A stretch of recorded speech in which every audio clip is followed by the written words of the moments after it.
영생의 기민도 언약을 맺지 말며 그들의 제단들을 헐라하였거늘 너희가 내 목소리를 듣지 아니하였으니 어찌하여 그리하였느냐. 그러므로 내가 또 말하기를 내가 그들을 너희 앞에서 쫓아내지 아니하리니 그들이 너희 옆구리에 가시가 될 것이며 그들의 신들이 너희에게 올무가 되리라 하였노라. 여호와의 사자가 이스라엘 모든 자손에게 이 말씀을 이르매 백성이 소리를 높여 온지라. 네, 그래서 복임이에요. 그러므로 그것을 이름하여 복임이라 하고 그들이 거기서 여호와께 제사를 드렸더라. 6절. 전에 여호수아가 백성을 보내매 이스라엘 자손이 각기 그들의 기업으로 가서 땅을 차지하였고 백성이 여호수아가 사는 날 동안과 여호수아 뒤에 생존한 장로들 곧 여호와께서 이스라엘을 위하여 행하신 모든 큰 일을 본 자들이 사는 날 동안에 여호와를 섬겼더라. 여호와의 종 눈의 아들 여호수아가 110세에 죽음에 우리가 그의 기업의 경내 에브라임 산지 가스산 북쪽 딥나 테레스에 장사하였고 그 세대의 사람도 다 그 조상들에게로 돌아갔고 그 후에 일어난 다른 세대는 여호와를 알지 못하며 여호와께서 이스라엘을 위하여 행하신 일도 알지 못하였더라. 아멘. 사실 끝의 내용이 아멘할 내용은 아니죠. 이제 왜 아멘할 내용인지 말씀 제가 해보도록 하겠습니다. 찬송가 279장, 예찬송가 337장 다 함께 보시도록 하겠습니다.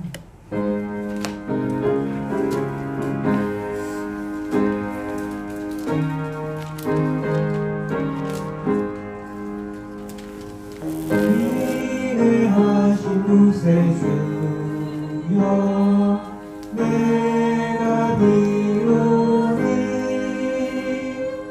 죄인 오라하실 때에 날 부르소서. 주여 주여 내가 비로니 죄인 오라하실 때에 날 부르소서.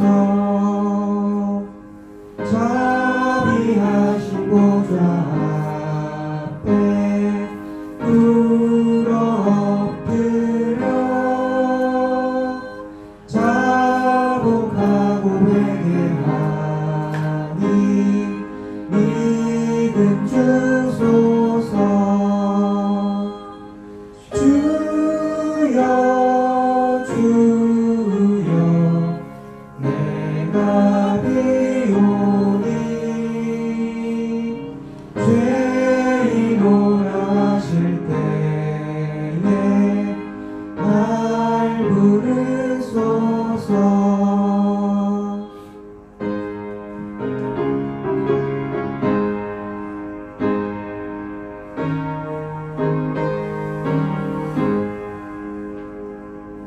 주의 공로 의지하여 주께 가오니 상한 마음을 고치시고 구원하소서. 주여 주여 내가 비오니 죄인 오라하실 때에 날 부르소서. 만국 근원 우리 주여 위로하소서. 우리 주와 같으신 이 어디 있을까. 주여 주여 내가 비오니 죄인 오라하실 때에 날 부르소서.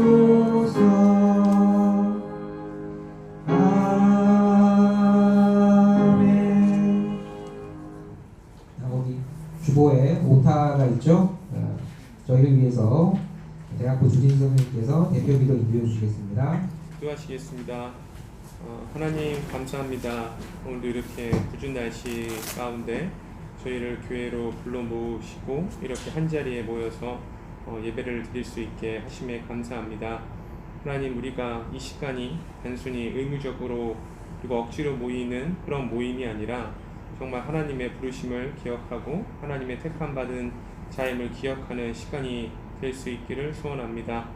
하나님, 이 시간을 통해서 우리가 어떤 지식을 얻고 또 우리가 어떤 처실수를 배우는 것이 아니라 그동안 잊고 살았던 하나님에 대한 말씀, 또 하나님 중심적인 사고, 또 하나님 중심적인 세계관을 습득하고 머리에 새겨서 우리가 세상을 살아가는 데 있어서 믿지 않는 사람들과 구별되게 하여 주시고 그동안 하나님 중심으로 생각하지 못했던 부분을 다시 한번 이 시간을 통해서 하나님을 기억하고 또 하나님 중심으로 생각할 수 있는 시간이 되도록 하여 주옵소서.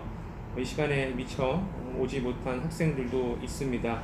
그들 가운데에서도 하나님께서 함께 하여 주시고 그들의 마음 가운데에도 교회를 사모하는 마음과 또 교회로 가고 싶은 그런 마음을 부어주시기를 소원하며 이 모든 말씀 우리 주 예수 그리스도의 이름으로 감사하며 기도드렸습니다. 아멘.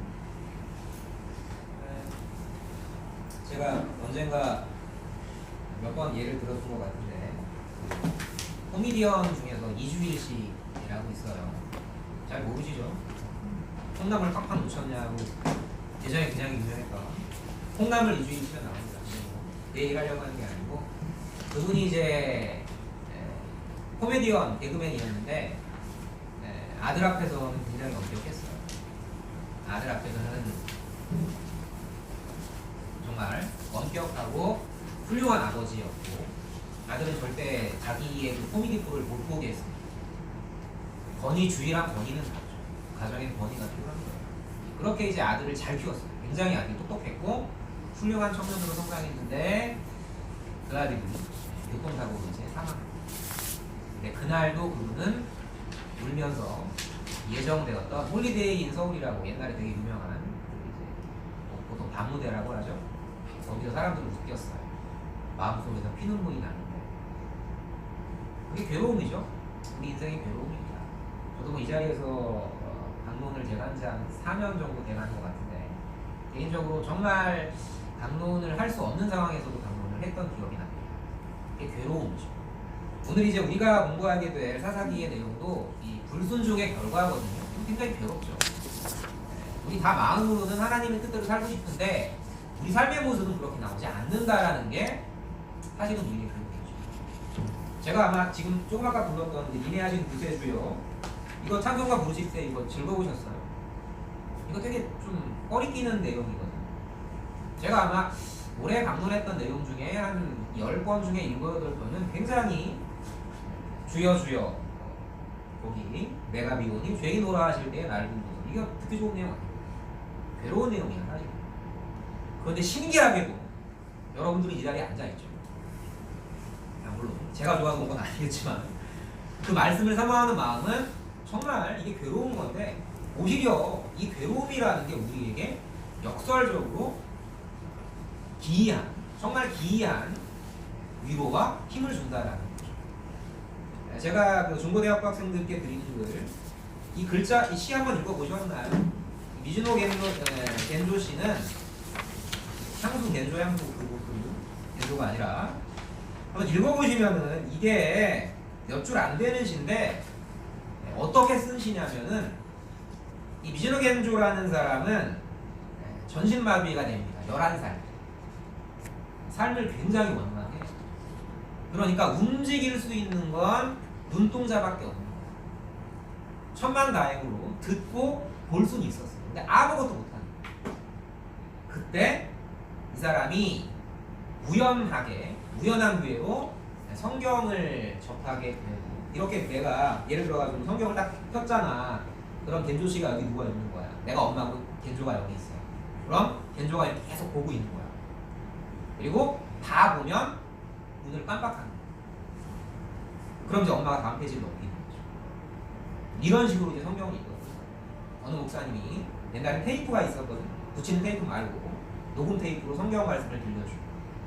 근데 이제 이 사람이 나중에는 이제 성경을 통해서 여기 나와 있는 것처럼 그리스도의 십자가 복음이라는 것이 무엇인지 내가 정말 절망스러운 상황인데 이게 절망이 아니라 하나님의 기쁜 뜻이 있다라는 걸 깨닫게 되고, 그 거기 제가 눈 깜빡이 표현이라고 써놨는데 이런 거죠. 그럼 그 사람이 어떻게 시를 쓸 수 있느냐, 이런 식이에요. 일본에 여기 일본어 공부한 친구들 있죠. 50음도 판이라고 크게 있거든. 그럼 엄마가 하나씩 찍는 거야. 아, 이, 우, 에, 오, 가, 기, 구, 개. 이걸 하나하나씩 찍으면은 자기가 원하는 그 모음 자음에 딱 닿을 때 눈을 깜빡입니다. 한 줄을 쓰는데 거의 한 달이 걸리죠. 이 시가 그렇게 쓰여진 시라고. 읽어보실까요? 내가 만일 괴롭지 않았더라면 하나님의 사랑을 받아들일 수 없었을 것이다. 만일 모든 형제자매가 괴롭지 않았더라면 하나님의 사랑은 전해지지 않았을 것이다. 만일 우리 주님이 괴롭지 않았더라면 하나님의 사랑은 우리에게 전달되지 않았을 것이다. 이 미즈노 겐조 씨의 삶이 84년도에 작고하신 분이었는데 80년대 초반에 NHK 교육방송을 통해 가지고 전파를 하고요. 이 사람의 삶 자체가 정말 많은 사람들을 감동시키고 변화를 시켜요.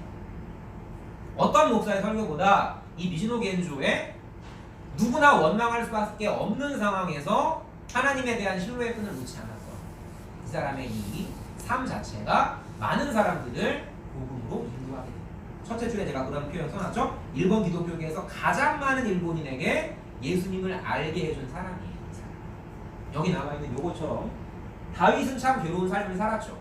하지만 역설적으로 그 다윗의 괴로움의 깊이만큼 시편은 강력한 말씀의 힘을 갖게 되는 거죠. 바울은 수십 번이나 죽을 고비를 넘겼던, 정말 편하게 살 수 있었는데 정말 멍청하게 스스로 고난의 길을 택했던 괴로움의 삶이었지만 그의 괴로움의 삶은 서신서의 힘으로 승화가 됩니다.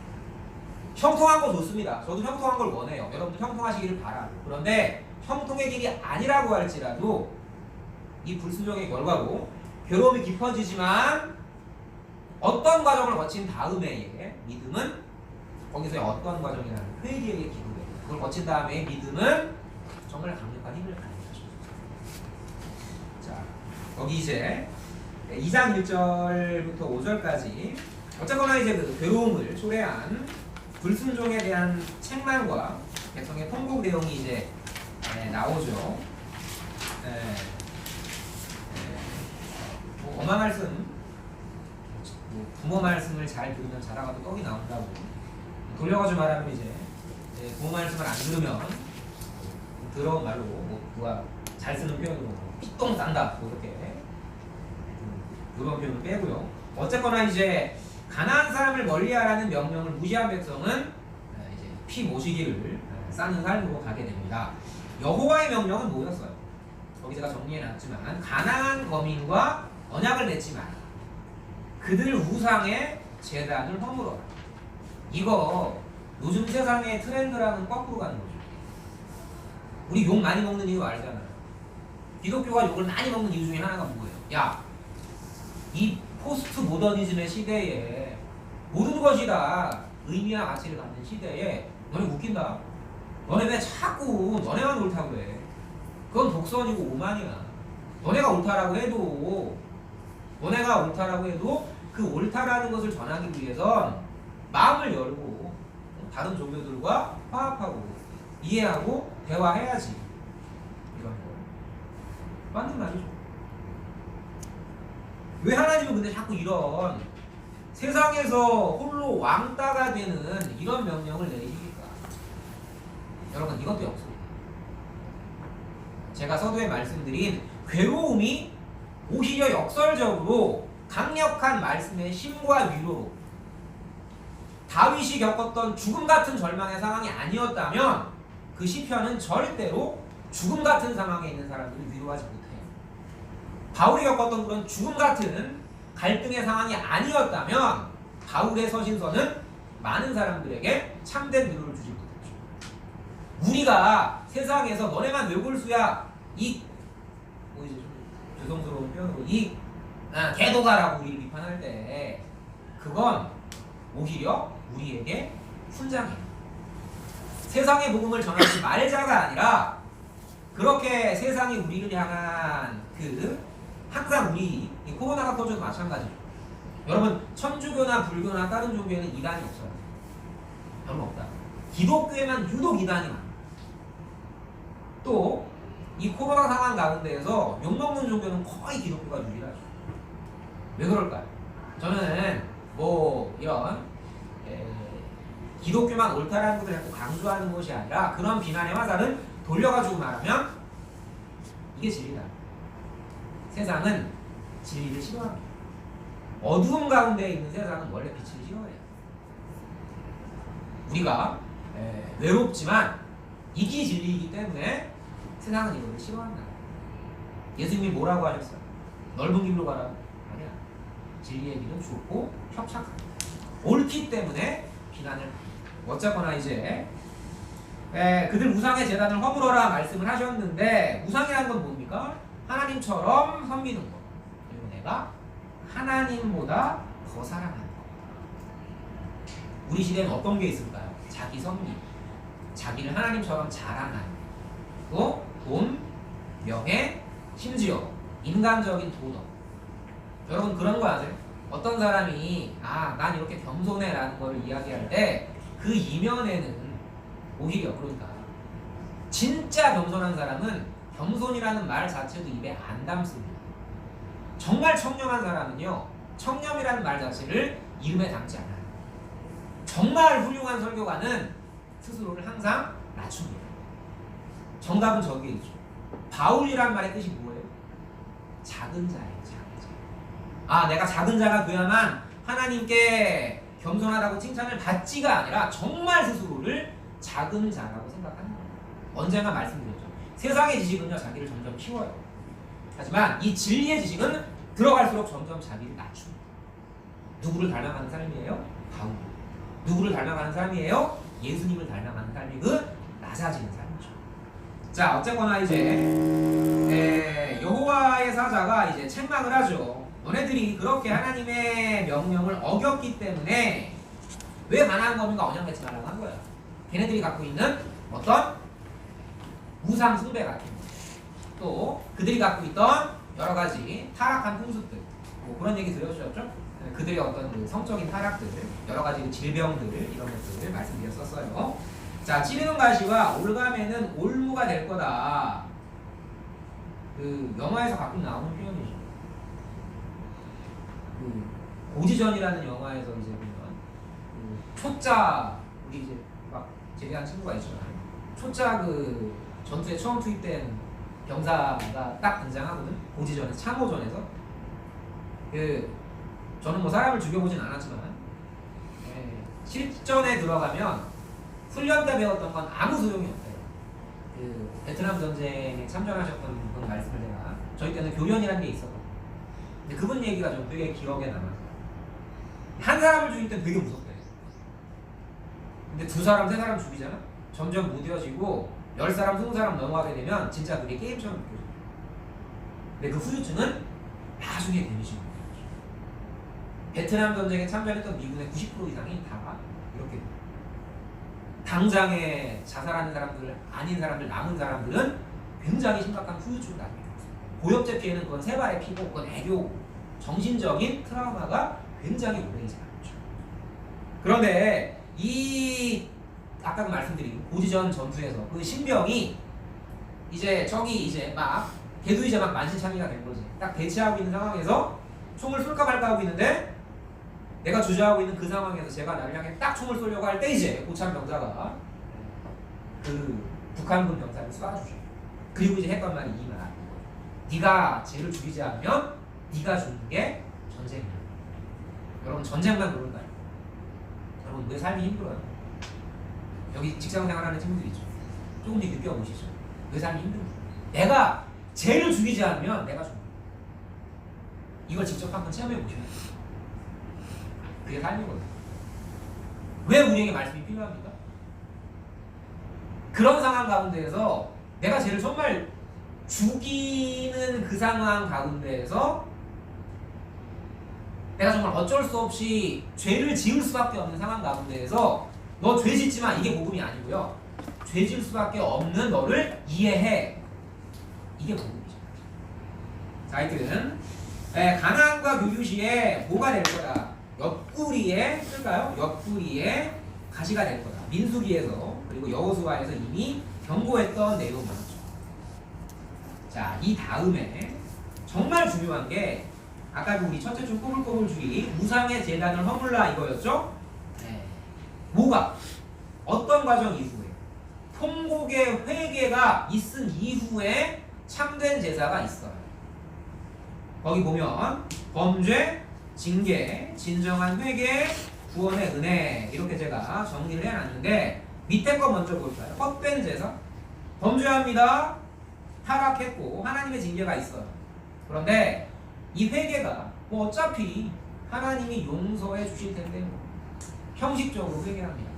아예 이 과정을 뛰어넘어. 어차피 하나님이 구원해 주실 텐데 뭐. 거기 제일 위에 여기 보시면 성경신학은 빵하다. 누가 저한테 그런 얘기를 했고 저도 이런 질문을 했었고요. 성경신학의 결론은 빵하다. 왜? 결국 하나님이 형대 주시는 건데. 결국 하나님이 다 구원해 주시는 건데. 결국 하나님이 다 은혜로 덮어주시는 건데. 카파를 몰라? 카파를? 구속 덮다? 네 죄를 그대로 덮어주시는 거야. 항상 하나님은 덮어주셔. 여러분 영화를 볼 때요. 한 사람은 영화의 결론을 이미 알아. 한 사람은 영화의 결론을 몰라. 우리 보통 스포일러 이야기를 하잖아. 여러분 결론을 알고 보는 영화가 감동이 있을까요? 그럼 말을 돌려가지고 왜 중간에 주인공이 죽을 것 같은 극적인 장치가 필요할까요? 아까 우리 괴로운 말씀드렸지만 왜 우리 인생에서 정말 하나님이 나를 버리신 것 같은 절박함 그게 왜 필요할까? 우리는 성경을 너무 평면적으로 읽어요. 그냥 결론부터 알고 성경을 펼친다고. 아무런 감동이 없어요. 거기 설렁설렁 차근차근 말을 제가 써놨지만 간접 청취에 만족하는 사람들. 그러니까 과정이 희미하죠. 이 본문 하나하나를 보지 않는 거야. 그냥 그렇지. 뭐 다윗이 이겼겠지. 뭐 골리앗과 싸워가지고. 히스기야가 병 고침을 받았겠지. 하나님 은혜로. 뭐 바울이 결국은 복음을 전했겠지. 하나님 뜻대로. 결국은 나사로가 살아났겠지. 하나님 뜻대로. 이런 거. 나사로의 살아남 이전에 마르다와 마리아가 그 누이들이 정말 괴로워했던, 그리고 너희가 이것을 정말 믿느냐라는 그 의심의 과정들, 그 도전의 과정들이 없이 결론만 아는 신앙은, 여러분들이 늘 말씀드리는 거죠. 이 말씀 하나하나를 내 것으로 소화하지 않는 말씀은요, 복입니다. 복. 아세요? 나중에 안 보게 돼요. 여러분 선행학습이 왜 나쁜 거죠? 어설프게 알거든. 넌 아는 게 아니야. 근데 아는 거로 착각을 해. 그러니까 수업 시간에 자빠져가지고 자주 딴짓하고.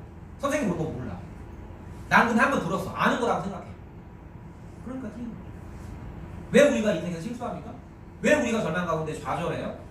네 믿음이 진짜인지는 시험 과정을 거쳐야만 증명되는 거예요. 사사기의 의미 존재가 뭐예요? 하나님의 시험. 왜 필요합니까? 네가 진짜 그걸 아는지 모르는지 직접 확인해 보란 말이야. 직접 말씀을 보란 말이죠.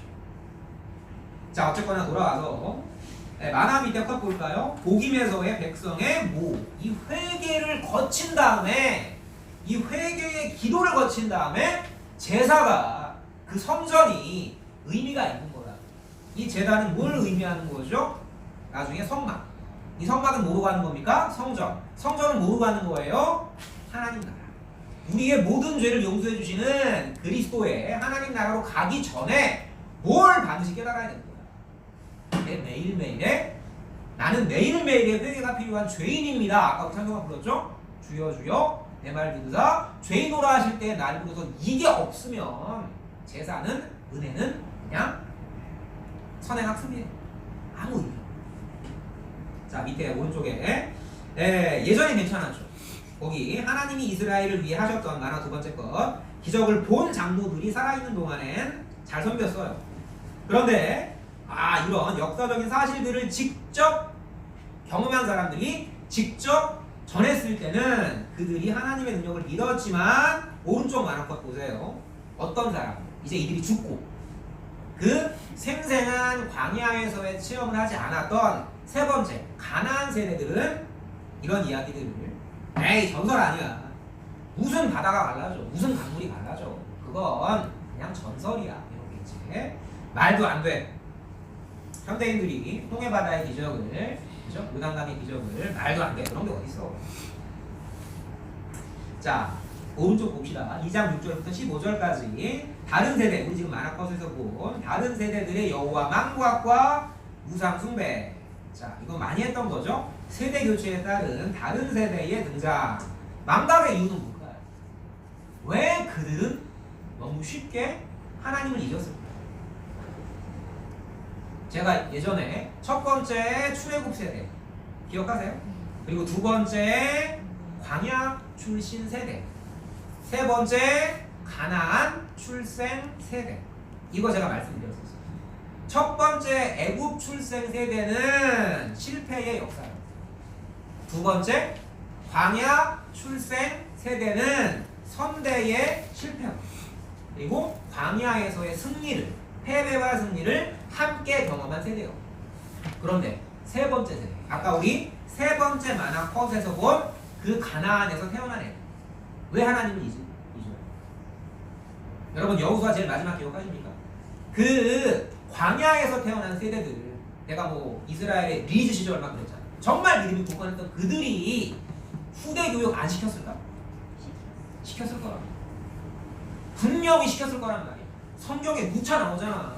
네 아들, 딸들은 하나님의 정말 중요한 다음 세대를 위한 씨앗이라고. 수차 성경에서 이야기했고, 뭐 머리에 새기고, 뭐 문지방에 뭐 매달고 막 그런 얘기 있잖아. 모세오경 안 가르쳤거든. 가르쳤단 말이야. 근데 왜 그렇게 돼? 빈칸에 뭘 써야 될까요? 광야의 과정을 겪지 못한 게 가장 큰 이유였어. 여기 나와 있는 괴로움. 하나님을 잊어버린 괴로움이 아니라 하나님의 역사가 괴로움을 항상 수반한다. 복음은 고난이다.